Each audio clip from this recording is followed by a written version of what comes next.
my Savior's love for me.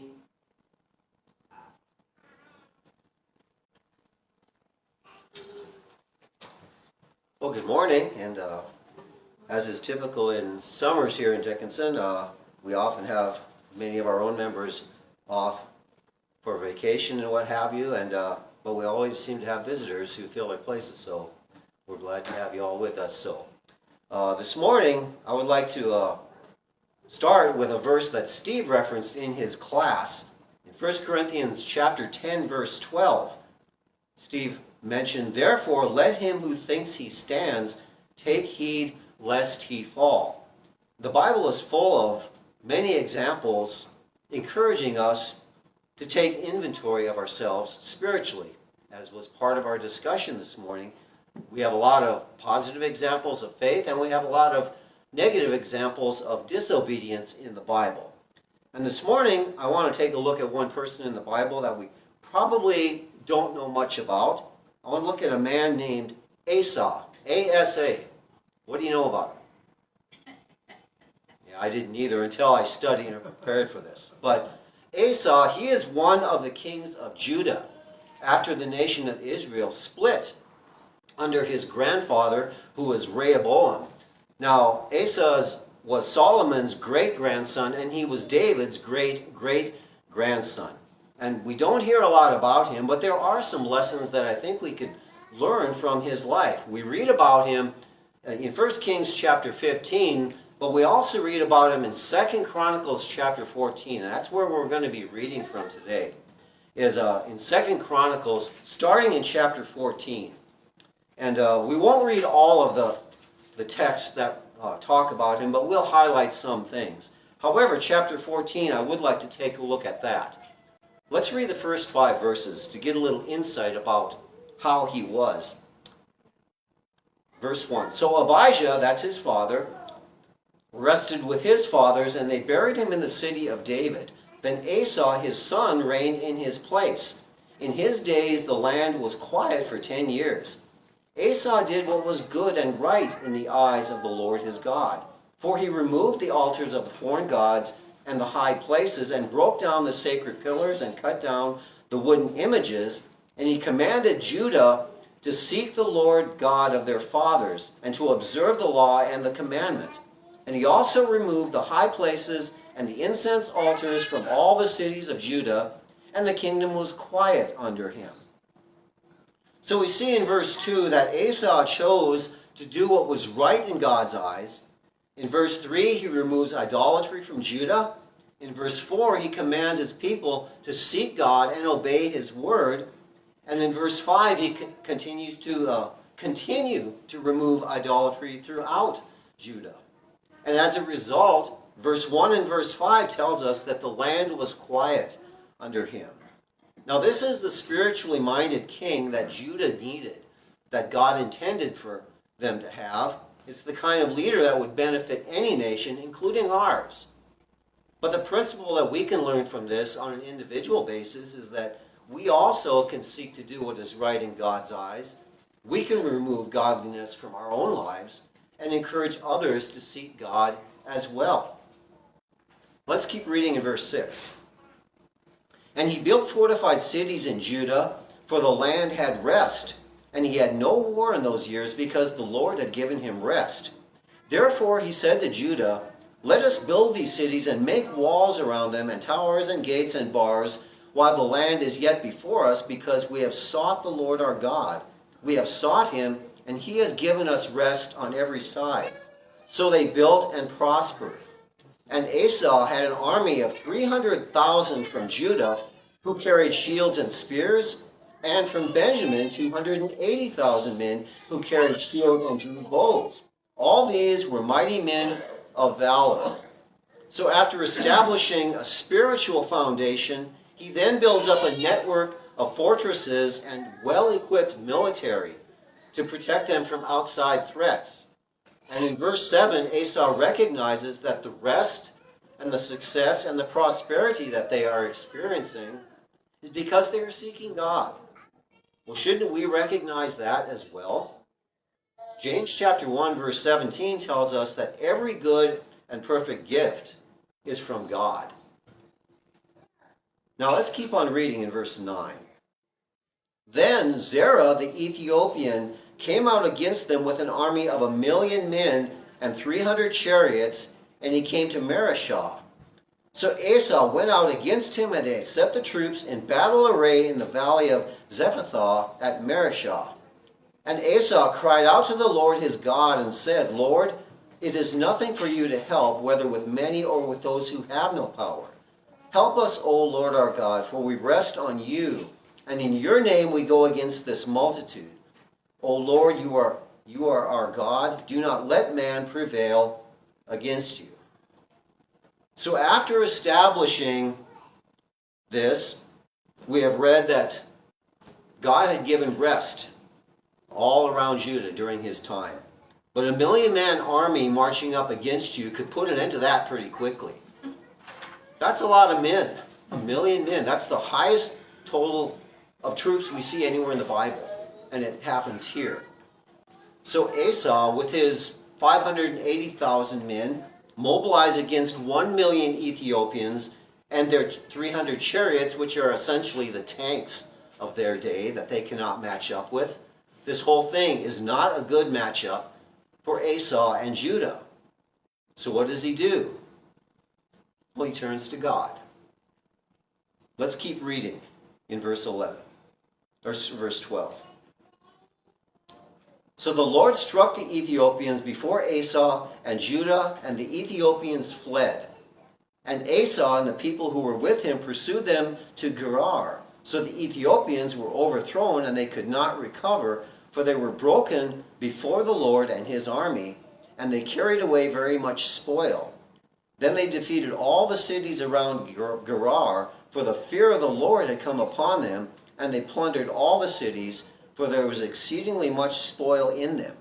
They also attacked the livestock enclosures and carried off sheep and camels in abundance and returned to Jerusalem. So after calling on God, notice that it is the Lord that struck down the Ethiopians, and the fighting men were primarily collecting the spoils.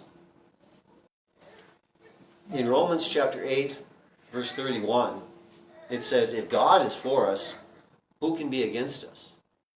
1,000,000-man army could not stand up to God, and this principle is true for us as well. We can overcome Satan if God is with us and we are with him. Asa gives us an example of seeking and relying on God here in chapter 14. But in chapter 15, it documents how Asa is commended for seeking after God. And we won't read all of this, but I do want to highlight one or two verses, particularly verse 2, where it says there in chapter 15 of 2 Chronicles, and he went out to meet Asa, and this is Azariah, who was a prophet. Hear me, Asa, and all Judah and Benjamin. The Lord is with you while you are with him. If you seek him, he will be found by you, but if you forsake him, he will forsake you. Now again, this principle is true for Asa, and it's true for us as well. And this, hearing these words, encourages Asa to continue his reforms throughout Judah and Benjamin. Plus, we see in verse 9 of this chapter that some people from the northern kingdom of Israel respond to Asa's reforms and come to Judah. And the chapter ends by telling us that as a result, Asa had considerable peace during his time in the last verse of chapter 15. So we are reading, Asa gives us a good example of seeking God, establishing reforms, and encouraging others to seek God also. But his story does not end yet, as chapter 16 gives us the rest of the story. Let's look at the first 6 verses of chapter 16.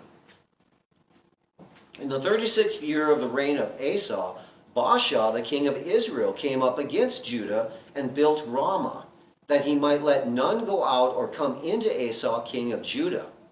Then Asa brought silver and gold from the treasuries of the house of the Lord and the king's house, and sent to Ben-Hadad, king of Syria, who dwelt in Damascus, saying, "Let there be a treaty between you and me, as there was between my father and your father.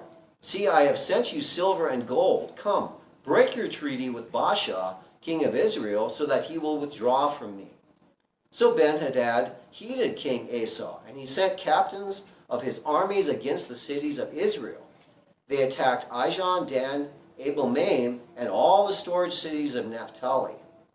Now it happened when Baasha heard it that he stopped building Ramah and ceased his work. Then King Asa took all Judah, and they carried away the stones and timber of Ramah, which Baasha had used for building, and with them he built Geba and Mitzpah.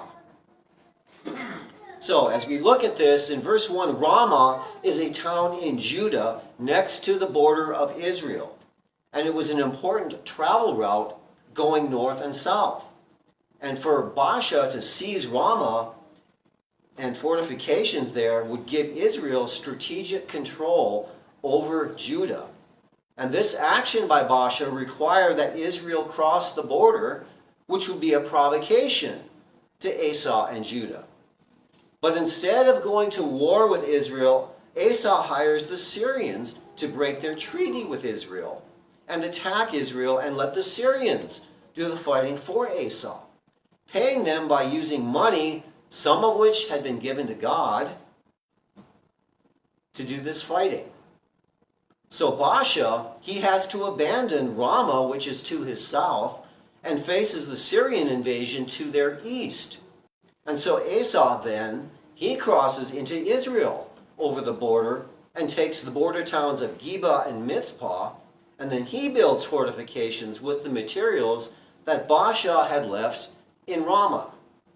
So Asa successfully reverses the strategic ambitions of Baasha against him. In all of this, Asa succeeds in carrying out some very shrewd political maneuvers that would be admired by many. But there is something missing in all of this. Let's keep reading in verse 7. And at that time, Hanani the seer came to Asa, king of Judah, and said to him, "Because you relied on the king of Syria and have not relied on the Lord your God, therefore the army of Syria has escaped from your hand. Were the Ethiopians and Lubim not a huge army with very many chariots and horsemen? And yet, because you relied on the Lord, he delivered them into your hand. For the eyes of the Lord run to and fro throughout the whole earth, to show himself strong on behalf of those whose heart is loyal to him. In this you have done foolishly.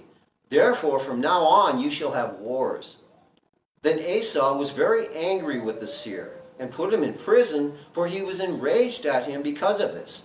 And Asa opposed some of the people at this time. The thing that was missing in the first 6 verses is God. Instead of relying on God to fight the battle, Asa relies on the Syrians. Instead of praying to God for help, Asa spends money, some of which is given to God, to seek help from Syria. So God, through the seer Hanani, chastises Asa and gives a consequence of having wars from then on instead of peace. But Asa's response in verse 10 is troubling and revealing. He becomes angry. He imprisons the seer who delivers God's word, and then he also oppresses some of his people at that time. This does not sound like the Asa that we read about in chapters 14 and 15. But let's finish the chapter in verse 11. Note that the acts of Asa, first and last, are indeed written in the book of the kings of Judah and Israel. And in the 39th year of his reign, Asa became diseased in his feet, and his malady was severe, yet in his disease he did not seek the Lord, but the physicians. So Asa rested with his fathers. He died in the 41st year of his reign. They buried him in his own tomb, which he had made for himself in the city of David, and they laid him in the bed, which was filled with spices and various ingredients prepared in a mixture of ointments. They made a very great burning for him. Now his affliction in his feet in verse 12, it sounds horrible. And yet again, for whatever reason, he does not seek help from the Lord, but rather trusted solely on the physicians of his time. It's not bad to trust in the physicians, but when you do anything without involving God, it can be a problem, especially for Esau in this situation. Here we see again, he relies on the world rather than relying on God. Had he turned to God, would God have healed him? Well, because he did not seek God, we'll never know exactly what would have happened, do we? But it seems implied here that God certainly would have helped. But the point is that because he did not seek God, therefore God did not help him. Remember chapter 15, verse 2. The Lord is with you if you are with him. If you seek him, you will be found by him. But if you forsake him, he will forsake you. We can see both the positive and negative applications of that verse in Esau's life. How do we sum up Esau? Certainly he is a conflicted character with both good and bad, but that makes him so human like all of us, doesn't it? He started out so well, but clearly he goes backward later in his life. And yet, if you look in 2 Chronicles 15, verse 17, it tells us that Esau's heart was loyal to the Lord all of his days. So we have kind of a conflicted account of him, don't we? He was loyal all his days, and yet he didn't seem so loyal at the end, did he? He relies on God when facing a 1,000,000-man army, but then he relies on Syria when threatened by the king of Israel.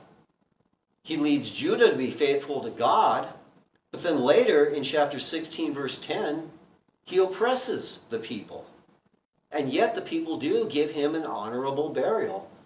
At the end of chapter 16, he trusted physicians, but he would not turn to God, who he knew could help him. What happened with Esau? What can we learn from him to apply to ourselves? Well, I cannot help but believe that pride had entered into his heart. What about us? In Hebrews chapter 3, verse 12, it says, "Beware, brethren, lest in any of you an evil heart of unbelief develop in departing from the living God." How do we guard against departing from the living God? Well, the next verse, Hebrews 3, verse 13. "Exhort one another daily while it is called today, lest any of you be hardened through the deceitfulness of sin." It sounds like Esau became hardened, didn't it?